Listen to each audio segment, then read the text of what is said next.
आज एक हमारे बड़े मौलाना की जो ANI जो सरकारी न्यूज़ एजेंसी है एक तरह से, उसने बहुत बड़ा लंबा इंटरव्यू छापा है बीजेपी की तारीफ में। बीजेपी की तारीफ में यानी कि RSS की तारीफ में। कितने ज़्यादा बेनकाब हो चुके हैं, बिल्कुल बेशर्म हो चुके हैं, बेइंतहा मतलब बेशर्मी की, बेहयाई की। और इसके अलावा मैं क्या बोलूं, आप सब लोग समझदार हैं, जितने अल्फाज आपको लगाने इसके बाद लगा दीजिए। कोई इंतहा, कोई ही लिमिट नहीं छोड़ी है इन्होंने कि हमारे इतने बड़े बड़े कायद भी बीजेपी और RSS से मिल चुके हैं और वो उनके पैरों में सिजदा रहे हैं। और इतनी बड़ी ज्यादती के बाद कानपुर की बुराई तो नहीं की, पुलिस के खिलाफ जो मैं बोल रहा हूँ वो कहने की जरूरत तो नहीं की। नूपुर शर्मा कह रही हैं कि नड्डा जी मेरे साथ हैं, महमूद मदनी साहब उनकी तारीफ कर रहे हैं, तो ये चारों एक साथ नहीं हुए। ये देखिए, ये RSS के पेड आदमी हैं। मुसलमानों की सबसे बड़ी तंजीम जो है वो बीजेपी की तारीफ कर रही है अभी, तो इससे वहाँ पे गुस्सा बढ़ेगा या कम होगा? यही ये चाहते हैं कि भारत के लिए नफरत पैदा हो लोगों के दिल में, ख़ास तौर पे इस्लामिक देशों की। तो इतनी बड़ी साजिश का हिस्सा हैं ये हमारी जमातें।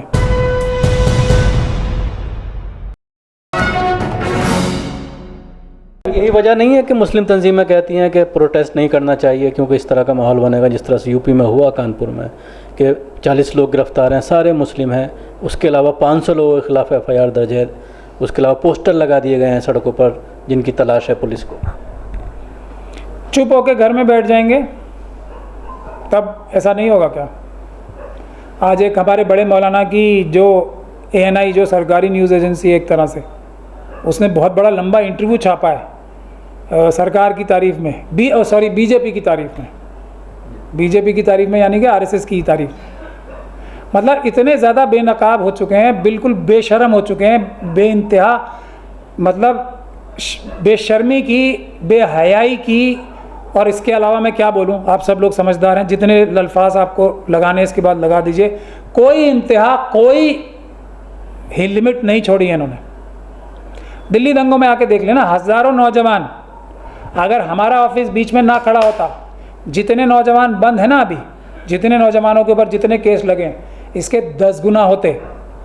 ये हम लोगों के ऑफिस की वजह से और लोगों के जज्बे की वजह से कि हम लोग अब भी पीसफुल प्रोटेस्ट करेंगे। वहाँ पे रोक हुई है, जहांगीरपुरी में जब से हमारे पास आए रोक हुई है, वहाँ पे जाके देख लें। और इसी तरीके से कानपुर में अगर ये चुप रहते तो पीसफुल प्रोटेस्ट करने देंगे? ये जो हमारे, ये भी साजिश का हिस्सा है। मैं इसलिए तो कहता हूँ ये सबसे बड़े जो जिम्मेदार हैं ये हमारी तंजीमें हैं जो पीसफुल प्रोटेस्ट नहीं करने दे रहे। पीसफुल प्रोटेस्ट के बाद कम से कम जो मुस्लिम कंट्रीज़ हैं उन्हें ये तो लगेगा कि पीसफुल प्रोटेस्ट करके लोग अपनी आवाज़ बुलंद कर रहे हैं और कानूनी तरीके से इसको, ये जो जुल्म हो रहे हैं, इस्लाम के ख़िलाफ़ जो बदतमीज़ी हो रही है और मुसलमानों के ख़िलाफ़ हो रही है, उसको रोकने के लिए कोई सिस्टम मौजूद है। तो फिर चाइना और पाकिस्तान को फ़ायदा कैसे होगा? चाइना और पाकिस्तान को जब फ़ायदा होगा जब इन सारी कंट्रीज़ को ये साबित कर दिया जाए कि हमारे इतने बड़े बड़े कायद भी बीजेपी और RSS से मिल चुके हैं और वो उनके पैरों में सिजदा रहे हैं। और इतनी बड़ी ज्यादती के बाद कानपुर की बुराई तो नहीं की, पुलिस के खिलाफ जो मैं बोल रहा हूँ वो कहने की जरूरत तो नहीं की कि मैं जेल भिजवाऊंगा उन सारे गलत काम करने वाले पुलिस ऑफिसर्स के खिलाफ जो कानून तोड़ेंगे।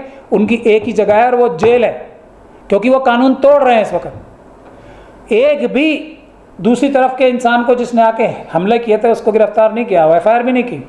ये कौन सा ये भारत का संविधान कहता है? इसकी शपथ ली है उन्होंने, तारीफ कर रहे हैं भारतीय जनता पार्टी की। तो अगर ये मैसेज देना चाहते हैं वहाँ पे कि एक तरफा कार्रवाई हो रही है भारत में, जो कि गलत है, इसीलिए ये हमारे जो हैं ये साजिश का हिस्सा हैं। जिस दिन इन्वेस्टिगेशन होगी, जिस दिन ईमानदार सरकारें आएंगी, ये पाकिस्तान और चाइना की जो मदद कर रहे हैं मनुवादी मानसिकता के लोग और ये हमारे जो गद्दार उनके साथ मिले हुए हैं, वो बेनकाब होंगे, उनके ऊपर UAPA के मुकदमे लगेंगे। इंतज़ार कीजिए आप सब लोग। अब मैं गुजारिश, साहब नूपुर शर्मा को और नवीन को हटाया गया है, पार्टी से निलंबित किया गया, उसी की तो तारीफ कर रहे हैं और क्या कर रहे हैं? बीजेपी की तारीफ कर रहे हैं कि उन्होंने बड़ा एक्शन ले लिया उनके ऊपर। एक तो नूपुर शर्मा ने अभी मैंने पढ़ के सुनाया, शायद वो पढ़े लिखे हैं और सारे अखबार पढ़ते हैं, मैं जानता हूँ नहीं, इतना तो मैं जानता ही हूँ। तो उन्होंने नूपुर शर्मा का बयान जो मैंने अभी बताया कि प्रधानमंत्री मेरे साथ हैं, होम मिनिस्टर मेरे साथ हैं और बीजेपी के चीफ भी मेरे साथ हैं। अब वो बीजेपी की तारीफ कर रहे थे, सरकार की तो नहीं कर रहे थे। सरकार से कह रहे थे कि अरेस्ट करें, लेकिन वो तो नड्डा जी को भी कह रही हैं मेरे साथ थे।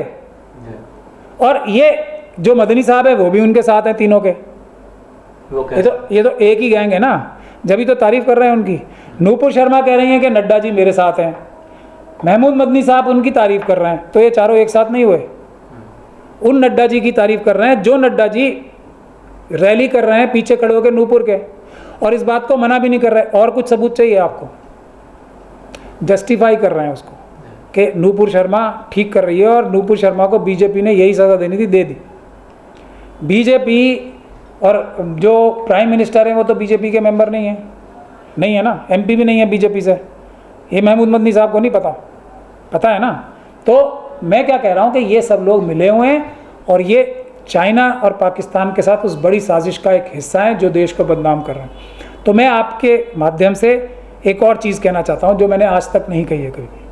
मैंने कभी भी अपने NRI से और विदेशों में किसी भी गवर्नमेंट से या किसी भी विदेश के किसी भी व्यक्ति से कोई गुजारिश या अपील या कभी नहीं की है, क्योंकि हम लोग अम्बेडकरवादी हैं, हम ये जानते हैं और हम इस पे काम कर रहे हैं मुसलसल, और हमें इस बात का पूरा यकीन है कि भारत के संविधान और भारत की जनता में इतनी ताकत है कि वो संविधान के अंदर रह के जो तरीके हैं पीसफुल प्रोटेस्ट, उसमें नंबर 1 तरीका है कानूनी चाराजोई, उसमें दूसरा तरीका 80-20 80-20 का उसमें प्रोपोर्शन में, तो वो काफ़ी है हर एक मजलूम को इंसाफ दिलाने में।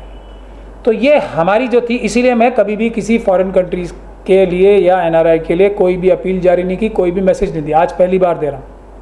और वो मैं ये कह रहा हूँ कि आप लोग जो NRIs हैं उनकी सबसे बड़ी जिम्मेदारी है वहाँ पे इस वक्त कि वो वहाँ के लोगों को ये समझाएं कि भारत में SC schedule caste, schedule tribe, OBC जो बैकवर्ड क्लासेस हैं, और माइनॉरिटीज़ मुस्लिम, सिख, क्रिश्चियन, बौद्ध, और महिलाएं जो हैं चाहे वो सो कॉल्ड अपर कास्ट की क्यों ना हो, 92.5% है। ये है असली भारत। ये जो मनुवादी मानसिकता है, ये लूटपाट करने वाली भ्रष्ट मानसिकता है। ये हमारे देश को ही लूट रहे हैं, हमारे देश के साथ ही गद्दारी कर रहे हैं चाइना और पाकिस्तान के साथ मिलके। ये लोग हैं जो गलत हैं। इनमें से भी कुछ लोग अच्छे हो सकते हैं जो मनुवादी मानसिकता वाले नहीं है, भले ही उन घरों में पैदा हो गए हैं, लेकिन मानसिकता उनकी नहीं है। ये मनुवादी मानसिकता का मतलब है इंसान इंसान के बराबर नहीं होता। मनुवादी मानसिकता के बराबर मतलब ये है कि इंसान अछूत भी हो सकता है। मनुवादी मानसिकता का मतलब यह है कि सभी लोग ब्राह्मणों की सेवा करने के लिए पैदा हुए हैं, भले ही ब्राह्मण उनका हाथ काट के मांग ले तो वो अगर उन्हें दे देंगे हाथ काट के, तो ब्राह्मण की सेवा उनका धर्म है। ये है मनुवादी मानसिकता। तो ये जो मानसिकता है ये है गलत जो 7.5% लोगों की है मानसिकता, या उन घरों की है, या उन मानसिकता वालों की है मानसिकता। तो जो 92% भारत है वो ईमानदार है। उनमें से भी कुछ लोग गलत हो सकते हैं, लेकिन बाय एंड लार्ज वो ईमानदार हैं, शरीफ हैं। तो भारत जो है असली ये है। तो भारत से कोई आप गिला शिकवा वो ना रखें। हम सब लोग मिल के इन मनुवादियों के खिलाफ लड़ रहे हैं। धोखे से इन्होंने यहाँ की सत्ता हथिया ली है, लेकिन हम इनकी नाजायज़ हरकतें नहीं होने देंगे। मज़हब इस्लाम ही नहीं, किसी भी मज़हब के खिलाफ इन्हें कोई कार्रवाई नहीं करने दी जाएगी। हम लोग रोकेंगे इन्हें। और आप भी अगर किसी से नाराज़ हों, किसी से रिश्ते बिगाड़ें, तो इन 7.5% लोगों से, बाकी भारत से नाराज़ हो नहीं हो। ये है असली भारत। हम और आप जो विदेशी कंट्रीज़ हैं, ये 57 जो OIC की कंट्री हैं स्पेशली, और दूसरी मुस्लिम कंट्रीज़ जो हैं, और बाकी भी जो कंट्रीज़ हैं, हम और आप दोस्त हैं। भारत से आपका रिश्ता है, इन मनुवादियों से नहीं है। मनुवादी तो हमारे भी गद्दार हैं। तो उन्हीं को तो मैसेज देने के लिए आज मौलाना सामने आए हैं। जिस तरह से पूरा विरोध हो रहा है पूरी दुनिया में, आज कतर में देखने में आ रहा है कि स्टोर से भारतीय सामान निकाल के फेंका जा रहा है, डस्टबिन के ऊपर प्रधानमंत्री मोदी की तस्वीरें लगाकर उस पर जूता लगाया हुआ है। तो उसी को तो मैनेज कर रहे हैं मौलाना मंत्री, आकर के बता रहे हैं कि मुसलमान ठीक हैं, यहाँ पर किसी तरह की परेशानी नहीं, ये नहीं कह रहे। एक बार यूरोपीय यूनियन में भी जाकर 370 के खिलाफ बोल चुके हैं। ये देखिए, ये RSS के पेड आदमी हैं। ये वो काम भी नहीं कर रहे हैं। ये बीजेपी को अच्छा बता रहे हैं। ये चाइना और पाकिस्तान का काम कर रहे हैं। ये उस आग में और घी डाल रहे हैं। समझिए इस बात को। बीजेपी बेनकाब हो चुकी है, ये नूपुर शर्मा की स्टेटमेंट्स है, तो उसको और आग में घी डालने का काम कर रहे हैं और नफरत फैला रहे हैं कि अभी भी इतना दबाव है मुस्लिम तंजीमों के ऊपर, या ये हालत कर दी है मुस्लिम इतनी बड़ी तंजीमों की कि इसके बावजूद भी जब रसूलुल्लाह के बारे में, अभी ये तो नूपुर शर्मा ने तो एक बात कही है, एक और खलीस आदमी था जिसको हमने सुप्रीम कोर्ट तक से ज़मानत नहीं होने दी, और आज हमारे भारत के संविधान ने ही उस खलीस आदमी की और उसके आकाओं की ज़बान बंद करा दी ना।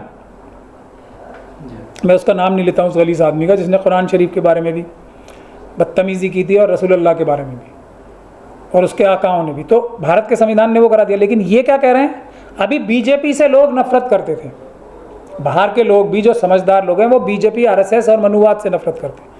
तो ये कह रहे हैं कि मुसलमानों की सबसे बड़ी तंजीम जो है वो बीजेपी की तारीफ़ कर रही है अभी, तो इससे वहाँ पे गुस्सा बढ़ेगा या कम होगा। यही ये चाहते हैं कि भारत के लिए नफ़रत पैदा हो लोगों के दिल में, ख़ास तौर पे इस्लामिक देशों की। तो इतनी बड़ी साजिश का हिस्सा हैं ये हमारी जमातें। इससे क्या लगता है आपको, बीजेपी की तारीफ़ करने से खुश हो जाएंगे वो? इनको कौन नहीं जानते, किसके आगे इन्होंने झूठ बोल बोल के किस कंट्री से पैसे नहीं लिए। इन्होंने कौन सी ऐसी कंट्री है जिसके सामने झूठ बोल के पैसे, कौन इनकी असलियत नहीं जानता होगा वहाँ पे? हम ही और आप तो नहीं जान रहे थे, हम भी अभी कुछ सालों से ही जाने हैं। तो सब इनकी असलियत जानते हैं, किस किस तरह के ये क्या क्या वहाँ पे कारनामे अंजाम देते हैं। अभी तो लोगों ने भेजनी शुरू की है वीडियो मेरे पास, इनके कारनामों की भी आ रही हैं, मैं दिखाऊंगा एक दिन। होशियार हो जाओ, ये सब बदतमीजियाँ चलने वाली नहीं हैं। किस किस तरीके से ये किस किस कंट्री में जाके क्या क्या खा पी और ऐश कर रहे हैं, मेरे पास सब। आज भी जब इनका इंटरव्यू देख रहा था मुझे लग रहा था अच्छी खासी फेस मसाज करा के फेस चमक रहा था बहुत। तो फेस मसाज, हमारे देखिए चेहरे कैसे हो रहे हैं। तो ये लोगों के तो अभी भी अच्छी अच्छी ग़िज़ाएँ खा के, पैसे खा, वो माल पानी हज़म करके